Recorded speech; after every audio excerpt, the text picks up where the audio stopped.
행복한 안식일 하나님의 성전에 오신 여러분을 주님의 이름으로 환영합니다. 오늘 말씀의 제목을 같이 보겠습니다. 반석과 천국의 열쇠입니다. 이 반석과 천국의 열쇠인데요. 마태복음 16장에 있는 말씀 같이 보겠습니다. 마태복음 16장 13절에 있는 말씀입니다. 마태복음 16장 13절 예수께서 빌립보 가이사랴 지방에 이르러 제자들에게 물어 이르시되 사람들이 인자를 누구라 하느냐? 이르되 더러는 침례 요한, 더러는 엘리야, 어떤 이는 예레미야나 선지자 중에 하나이다. 15절 이르시되 너희는 나를 누구라 하느냐? 시몬 베드로가 대답하여 이르되 주는 그리스도시요 살아계신 하나님의 아들이시니이다. 17절 예수께서 대답하여 이르시되 바요나 시몬아 내가 복이 있도다. 이를 내게 알게 한 이는 혈육이 아니요 하늘에 계신 내 아버지시니라. 또 내가 내게 이르노니 너는 베드로라. 내가 이 반석 위에 내 교회를 세우리니 음부의 권세가 이기지 못하리라. 내가 천국 열쇠를 내게 주리니 내가 땅에서 무엇이든지 매면 하늘에서도 매일 것이요 내가 땅에서 무엇이든지 풀면 하늘에서도 풀리리라 하시고 이에 제자들에게 경고하사 자기가 그리스도인 것을 아무에게도 이르지 말라 하시니라. 이때로부터 예수 그리스도께서 자기가 예루살렘에 올라가 장로들과 대제사장들과 서기관들에게 많은 고난을 받고 죽임을 당하고 제3일에 살아나야 할 것을 제자들에게 비로소 나타내시니. 이 말씀을 하신 곳이 어디인가? 가이사랴 빌립보 가이사랴입니다. 빌립보는 어디인가? 여러분이 지도를 좀 띄우시기 바랍니다. 지도를 보면은 갈릴리 호수가 있고 갈릴리 호수에서 약 40km 정도 멀리 떨어진 가이사랴 빌립보라고 하는 그런 곳이 있습니다. 이 빌립보 이두레의 수도이고 갈릴리의 분봉왕 헤롯 안티파스의 형제인 빌립이 관할 아래에 있던 곳입니다. 그래서 빌립이 파네아스를 재건하고 단장하며 자기 자신과 가이사 디베리오의 이름을 따가지고 가이사랴를 먼저 놓고 그 다음에 자기 이름 빌립보 해가지고 가이사랴 빌립보라고 하는 그러한 명칭을 냈는데 여기는 이방 땅입니다. 여기에 많은 그러한 이 신전들이 있고 그러한 이방 지역에 예수님께서 예수님의 제자들과 함께 가서 수많은 신상들을 보면서 사람들이 나를 누구라고 하느냐? 라고 물어보니까는 사람들이 제자들이 뭐라고 얘기합니까? 더러는 침례 요한, 더러는 엘리야, 어떤 이는 예레미야나 선지자 중에 하나이다. 라고 얘기합니다. 한마디로 말하면 예수님을 메시아로 알지 못한 것입니다. 예수님을 메시아로 알지 못한 그때 당시의 사람들은 마치 니고데모가 예수님께 와가지고 메시아시여 라고 얘기했습니까? 아니요. 니고데모가 예수님께 와가지고 뭐라고 예수님을 부릅니까? 뭐라고 부른다고요? 선한 선생이여 라고 부릅니다. 메시아로 보지 않는 것입니다, 사람들이. 그래서 선한 사람의 예수님을 안다면은 그 이상의 의미가 없는 거야. 그 사람 착한 사람이야. 우리 중에 착한 사람들 많이 있습니까? 그렇죠. 그러한 사람 가운데에 한 사람으로밖에 사람들이 보지 않는 것입니다. 대속적 차원이 아닌 하나의 참 착한 사람이 저렇게 살려면 저렇게 살아야 돼 라고 하는 그 의미 이외에 다른 의미가 없는 것입니다. 예수님의 죽음에 대속적 이 의미가 없는 것입니다. 그래서 예수님께서 제자들에게 묻습니다. 너희는 나를 누구라 하느냐? 그래도 나서기를 좋아하는 베드로가 잽싸게 나타나가지고 이렇게 얘기합니다. 주는 그리스도시요 살아계신 하나님의 아들이시니이다 라고 고백을 합니다. 이것이 첫 번째 고백일까요? 그러지 않습니다. 안드레, 빌립, 나다나엘은 처음부터 예수님이 메시아임을 믿고 알았다고 그랬습니다. 나다나엘이 예수님 앞에 딱 나왔을 때요. 예수님께서 뭐라고 했습니까? 보라, 저는 참 이스라엘 사람이요. 그 속에 간사한 것이 없도다라고 했을 때에 당신이 나를 어떻게 합니까? 라고 하니까는 예수님께서 나다나엘에게 뭐라고 말씀하셨죠? 네가 무화과 나무 아래 있을 때 내가 너를 보았노라라고 했습니다.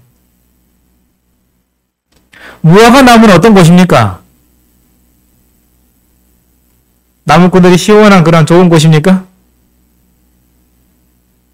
이스라엘 백성들이 출애굽해가지고 가나안 땅에 들어가면은 포도나무와 무화과 나무 아래에 앉을 것이다 라고 하는 그러한 이 말이 있는데 그 말은 굉장히 안락하고 편안한 그러한 삶을 의미하는 것입니다. 무화과 나무 아래에서 뭘 하고 있을까요? 나다나엘이. 하나님께 기도하고 메시아가 언제 나타날 것인지에 대해서 아마 기도했을 것입니다. 그래서 네가 무화과 나무 아래 있을 때 내가 너를 보았노라고 했을 때에 나다나엘은 즉시 예수님이 메시아임을 인정했습니다. 안드레 빌립도 역시나 마찬가지고요. 또한 모든 제자들이 함께 예수님이 하나님의 아들이심을 인정한 사건이 있었습니다. 마태복음 14장에 그 이전에 있었던 사건인데 30절 예수께서 즉시 손을 내밀어 베드로를 붙잡으십니다. 이르시되 믿음이 작은 너여 왜 의심하였느냐 하시고 배에 함께 오름에 바람이 그친지라. 바다도 잔잔해지고 바람도 그친 것입니다. 내리 있는 사람들이 예수께 절하며 이르되 다 같이 노란 것을 읽겠습니다. 시작.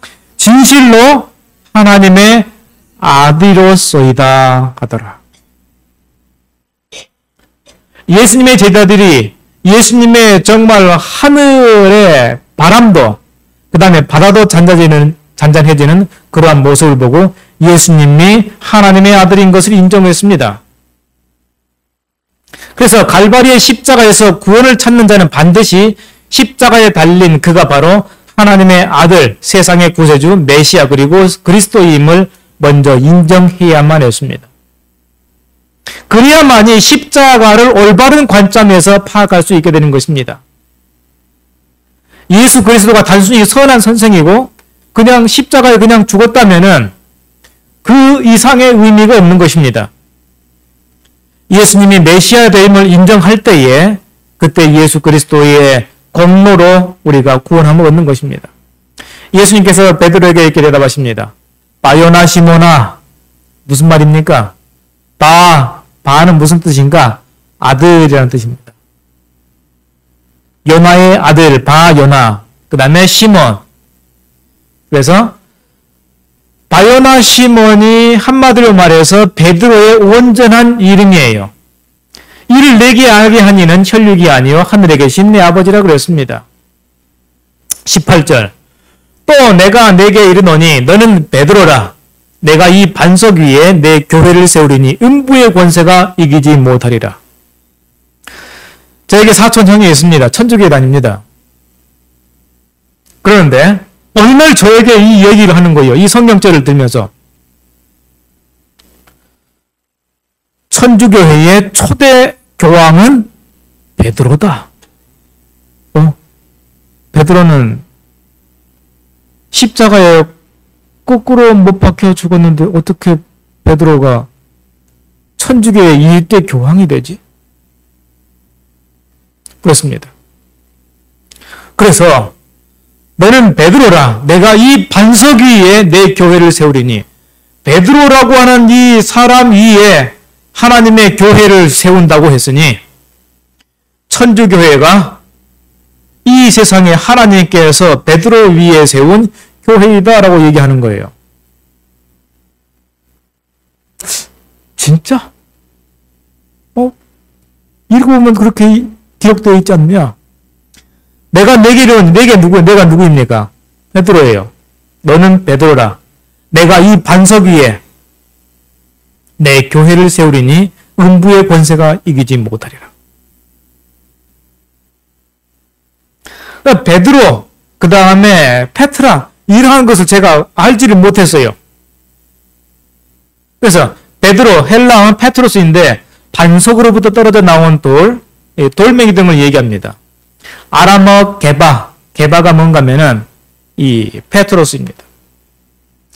예수님 당시에 널리 통용되던 그러한 이름입니다. 베드로 이름이 한국어로 얘기하면은 돌멩이에요, 돌멩이. 이해되십니까? 우리 배장모님 이름이 한마디로 해서 배돌멩이. 베드로, 그 뜻이에요. 한마디로 말해서 이 바요나, 요나의 아들 돌멩이 이 뜻입니다. 그래가지고 그러한 이 독특한 그러한 이름을 그때 아마 사용했었던 모양입니다. 이 반석, 페트라는 뭔가 바위 덩어리입니다. 그래서 이 반석이 도대체 뭔가 세 가지 견해가 있는데 베드로가 반석이다. 그 다음에 예수 그리스도를 믿는 믿음이 반석이다. 그 다음에 그리스도 자신이 이 반석이다 라고 얘기합니다. 과연 어느 것이 맞을 것인가? 그런데 그 이후에도 내가 천국의 열쇠를 내게 주노니 내게 준다라고 했을 때 여기에 지금 누구에게 얘기하고 있습니까? 베드로에게 얘기하고 있어요. 그래서 내가 천국의 열쇠를 베드로에게 주었다라고 얘기하는 것입니다. 읽어보니까는 그런 거예요. 그러면은 천국의 열쇠를 베드로에게 주고 베드로가 천주교회의 일대 교황이기 때문에 그러면 천주교회가 모든 이 천국의 열쇠를 다 가지고 있는 것인가? 그렇게 가지고 있다라고 이야기를 하는 거예요. 그래서 교황 레오 1세 AD 445년에 그리스도의 선언으로 베드로는 무엇이고 반석이고 기초이며 매거나 풀 수 있는 하늘 왕국의 문지기가 되었고 그 심판의 효력이 하늘을 보유되게 있으며 베드로는 자신의 계승자인 교황을 통하여 자신에게 위탁된 사명을 계속해서 수행해 나간다고 주장했다. 교회 역사가 케네스 스캇 라투렛이라는 이 사람이 이 교황 레오 1세가 한 이야기를 이렇게 기록했습니다. 한마디로 말해서 천주교의 일대 교황은 누구다? 누구라고요? 베드로라고 하는 거예요. 그래서 예수님께서 베드로에게 천국의 열쇠를 주었기 때문에 교황에게 계속 권위가 전달되고 연계되었다라고 하는 거예요. 자, 그런데 베드로는 언제 죽었죠? 적어도 예루살렘 성이 멸망하기 전에 죽었습니다. AD 70년에 예루살렘 성이 멸망했는데 멸망하기 이전에 베드로가 죽었어요. 십자가에 거꾸로 매달려서. 그러면 AD 445년이라고 하면은 시간이 얼마나 지났습니까? 몇 년 지났죠? 적어도 300년은 넘었어요. 지금이 2000년이죠? 2020년이죠? 300년 전으로 돌아가면 어느 시대입니까? 1700년이죠. 1700년이 어느 시대입니까?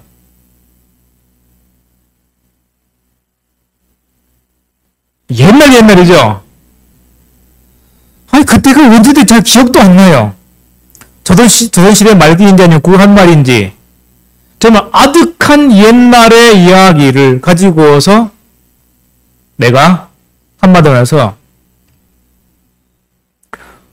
조선시대의 왕권을 내가 물려받았다라고 얘기하면 사람들이 믿을까요? 안 믿을까요?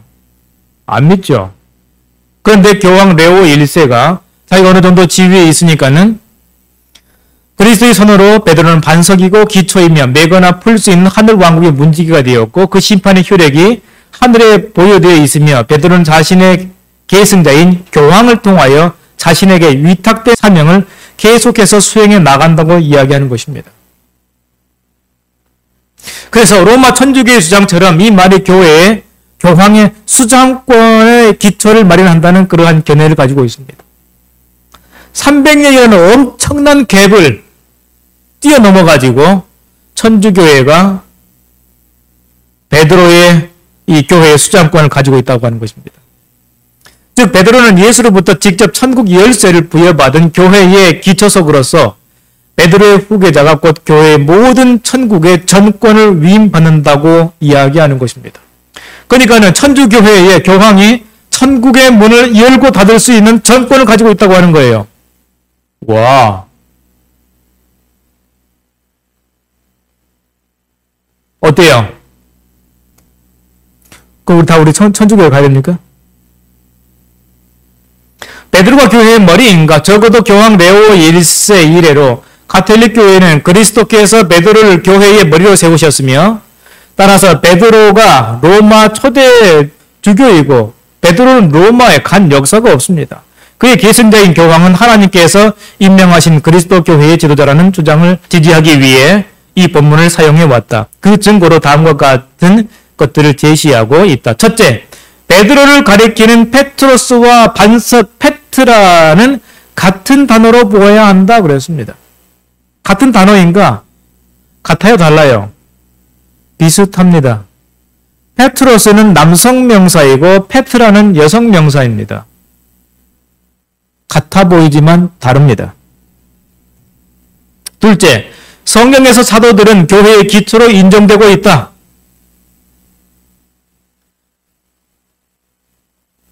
성경에서 사도들은 교회의 기초로 인정되는 것입니다. 에베소서 2장 20절 너희는 사도들과 선자들의 터 위에 세우심을 입었다고 하였다. 에베소 2장 20절에 이렇게 말씀이 있습니다. 계시록 21장 14절 보면 새 예루살렘 성곽에는 12 기초석이 있는데 그 위에 12 사도의 이름이 있습니다. 제가 읽어볼까요?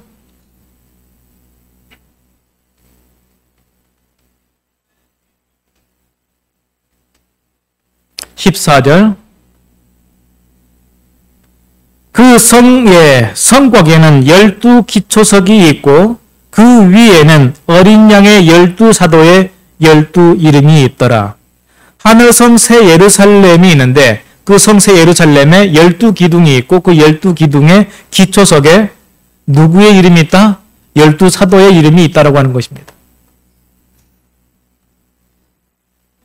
그러므로 예수께서 베드로의 수익권을 인정하였으며 베드로의 후계자인 로마 교황이 지금 교회의 최고 통치자가 되어야 한다라고 주장을 합니다. 참 대단하죠?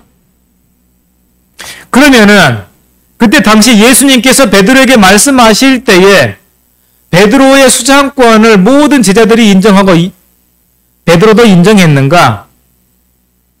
그러지 않았습니다. 만약 예수님이 베드로를 제자들의 우두머리로 세웠다면 그들은 누가 크냐라는 다툼이 그 이후로는 없었을 것입니다. 그런데 십자가 전까지 계속해서 누가 더 크냐라고 하는 그러한 것으로 항상 서로 싸웠어요. 그 싸움에 가장 선봉이 된 사람은 가룟 유다였습니다. 누가 크냐? 예수님께서 베드로의 수장권을 얘기했다면은 예수님께서 가이사랴 빌립보에서 말씀했잖아. 내가 이 교회를 내 위에 세운다고 했지 않겠느냐, 하지 않았느냐라고 얘기했을 것인데 아무도 그렇게 듣지도 않았고 베드로도 그렇게 듣지도 않았습니다. 베드로를 포함하여 어느 누구도 교회를 베드로 위에 세웠다는 의미로 전혀 생각하지 않았고 그렇게 듣지도 않았습니다. 정말 예수께서 그리스도 교회가 베드로 위에 세워질 것이라고 말씀하신 것인가? 너는 베드로, 페트로스라. 내가 이 반석 페트라 위에 내 교회를 세우리니 페트라의 의미는 폭풍으로부터 집이 보호할 만큼 충분히 튼튼한 기초가 될 만한 바위를 얘기하는 것이고 예수님이 3일 동안 무덤에 누워 계실 때에 그 바위를 판 무덤을 이 페트라라고 얘기하고 씨앗이 자랄 만큼 충분한 흙이 없는 돌밭 바위가 있고 그 바위에 흙이 덮여 있는데 그 식물이 자랄 수 있는 그러한 충분한 흙이 없는 그러한 돌밭을 페트라라고 얘기했고 무거워 요동함이 없는 큰 반석 또는 산의 일부를 페트라라고 얘기했습니다. 그래서 반석 위에 세워진 집, 거치는 반석, 모퉁이의 머릿돌, 광야에서 이스라엘이 마셨던 신령한 반석, 이 모든 것들이 다 성경에서는 페트라라고 하는 그러한 단어로 쓰였습니다. 그러면은 천주교에서 얘기한 대로 하나님께서 세우신 이 교회가 베드로가 아니라 이 반석이 베드로가 아님을 얘기하는 분명한 이유가, 첫 번째, 베드로는 예수님께서 내가 십자가에 못 박혀 부활하고 다시 살아날 것이다 라고 하는 얘기를 할 때에 베드로는 주여 그렇게 하시면 안 됩니다. 절대 그런 일이 있어주면 안 됩니다 라고 했을 때 예수님께서 베드로를 향하여 말씀하십니다. 사단아 물러가라 라고 예수님께서 베드로를 향하여 말씀했습니다. 그래서 이 일 후에 즉시 베드로는 사단에게 붙잡힌 바 되었습니다. 그 다음에 음부의 권세가 이기지 못하리라 했는데 베드로는 예수님께 십자가에 못 박혀 돌려 돌아가시기 전에 3번이나 예수님을 부인했습니다. 내가 그를 알지 못한다라고 했습니다. 그 다음에 신약 성경에서 페드라는 상징적인 용어로 예수 그리스도와 연관시켰습니다. 구약 성경에서 끊임없이 반석을 하나님을 가리키는 용어로 사용을 했습니다. 그래서 베드로도 역시나 사도행전 12장 이에 베드로가 성령이 충만하여 이르되 백성의 관리들과 장로들아 11절 이 예수는 너희 건축자들의 버린 돌로서 집 모퉁이의 머릿돌이 되었느니라 라고 얘기하고 있습니다. 그 다음에 베드로전서 2장 4절 사람에게는 버림받았으나 하나님께는 택하심을 입은 보배로운 산 돌이신 예수께 나아가 6절 내가 택한 보배로운 모퉁이 돌을 시온에 두노니 7절 건축자들이 버린 그 돌이 모퉁이의 머릿돌이 되고 또한 부딪히는 돌과 걸려 넘어지게 하는 바위가 되었다 하였느니라. 그래서 베드로는 끊임없이 예수님이 모퉁이 돌이요 보배로운 모퉁이 돌이요 바위요 모퉁이 돌이라고 하고 베드로가 얘기하고 있습니다.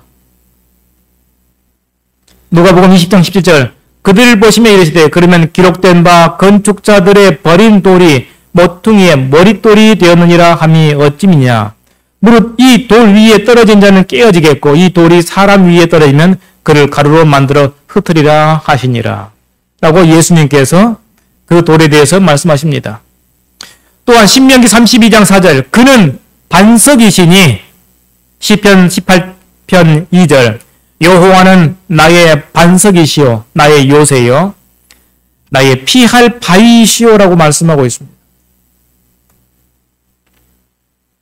그 다음 이사야 32장 2절에 곤비한 땅에 큰 바위그늘 같으니 이사야 28장 16절 골모주 여호와께서 이같이 이르시되 보라 내가 한 돌을 시온에 두어 기초를 삼았노니 곧 시험한 돌이요 귀하고 견고한 기초돌이라 라고 말씀하고 있습니다. 신명기 32장 15절 그런데 여수론이 기름짐에 발로 찼도다. 내가 살찌고 비대하고 윤택함에 자기를 지으신 하나님을 버리고 자기를 구원하신 반석을 업신여겼도다. 하나님을 반석으로 얘기하고 있습니다. 너를 낳은 반석을 내가 상관하지 아니하고 너를 내신 하나님을 내가 잊었도다. 그래서 반석은 곧 누구입니까? 하나님 예수 그리스도를 얘기하는 것입니다. 그 다음에 19절 내가 천국 열쇠를 내게 주리니 내가 땅에서 무엇이든지 매면 하늘에서도 매일 것이요 내가 땅에서 무엇이든지 풀면 하늘에서도 풀리리라 하시고 천국 열쇠를 누구에게? 여기 보면은 음에 쭉 흘러감을 보면은 베드로에게 준 것으로 우리가 읽을 수 있습니다. 열쇠라고 하는 것은 청지기로 임명된 자에게 주어지는 창고 관리에 대한 전권을 위임하는 표가 열쇠를 주는 것입니다. 문을 열고 닫을 수 있는 권위를 상징을 해요. 베드로 한 사람에게 그 열쇠가 주어졌다라고 천주교에서는 이야기를 합니다. 로마 가톨릭 교회 주장으로 베드로 한 사람에게 그 약속이 주어졌고 역사적으로 그의 후계자인 교황에게 그 권한이 계속 부여되고 있다. 무려 몇백 년의 갭이요? 300년이 넘는 그 갭을 통해서 자기가 그것을 물려받았다라고 하는 것입니다. 그래서 마태복음 18장 18절에 이렇게 말씀하고 있습니다. 다 같이 읽겠습니다. 진실로 진실로 너희에게 이르노니 무엇이든지 너희가 땅에서 매면 하늘에서도 매일 것이요 무엇이든지 땅에서 풀면 하늘에서도 풀리리라. 성경에서 말하는 천국 열쇠는 무엇인가? 누가복음 11장 52절 화 있을진저 너희 율법 교사여 너희가 지식의 열쇠를 가져가서 무슨 열쇠요? 지식의 열쇠를 가져가서 너희도 들어가지 않고 어디로 들어가지 않단 말입니까? 천국에요. 너희도 천국에 들어가지 않고 또 들어가고자 하는 자도 막았느니라 하시니라. 그러니까 천국의 열쇠는 곧 무엇입니까? 지식의 열쇠예요. 천국의 열쇠란 사람들로 하여금 천국에 들어갈 수 있도록 가르치라고 교회에 위탁한 복음을 얘기하는 것입니다. 시대소망 413쪽 보면은 천국의 열쇠는 바로 그리스도의 말씀이라고 하고 있습니다. 요한복음 17장 3절 영생은 곧 유일하신 참 하나님과 그가 보내신 자 예수 그리스도를 아는 것입니다. 그러니까 지식의 열쇠예요. 하나님의 그리스도의 말씀을 아는 것이 우리에게 굉장히 중요합니다.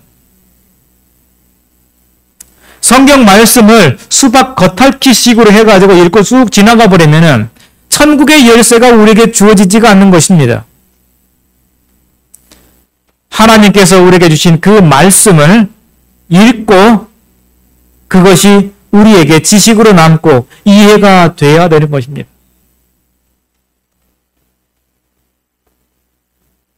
천주교회가 얘기하는 것처럼 반석이 베드로이고 천주교회가 교회의 기초인가? 우리가 성경을 살펴보니까는 그것이 아니라는 것을 우리가 알게 되었습니다. 예수 그리스도의 가르치신 말씀, 이 말씀 천국 복음이 바로 천국을 여는 열쇠입니다. 하나님의 말씀이 곧 무엇이라고요? 천국 열쇠입니다. 여러분은 아침마다 천국 열쇠를 가지고 천국을 열어서 하늘의 보화를 여러분 받습니까? 안 받습니까? 하나님께서 우리에게 이 천국 열쇠, 하나님의 말씀, 그 지식이 이 책에만 있으면 안 됩니다. 무엇으로 있어야 되는가? 우리에게 지식으로 있어야 됩니다. 그래서 오늘 안교 시간에 성경 말씀을 암송하는 것 굉장히 중요합니다. 왜요? 말씀을 애울 때에 그 말씀이 우리 마음 가운데 들어오게 되는 것입니다. 성경 말씀을 애우려고 할 때에 그 말씀의 의미 하나하나를 상기하고 그것을 이해하려고 애쓰게 되어 있습니다. 그러면서 천국의 열쇠가 우리의 손에 주어지게 되고 끊임없이 우리가 성경 말씀을 암송하고 말씀을 수박 겉핥기가 아니라 깊이 묵상하고 연구하게 될 때에 여러분의 손에는 뭐가 주어진다고요? 무슨 열쇠요? 천국의 열쇠. 아침마다 여러분의 손에 천국의 열쇠가 주어지기를 주님의 이름으로 축원합니다. 하나님의 은혜와 축복이 아침마다 천국의 열쇠를 들고 하나님 앞에 기도하는 우리 모두에게 함께하기를 바라면서 오늘 말씀 마치겠습니다.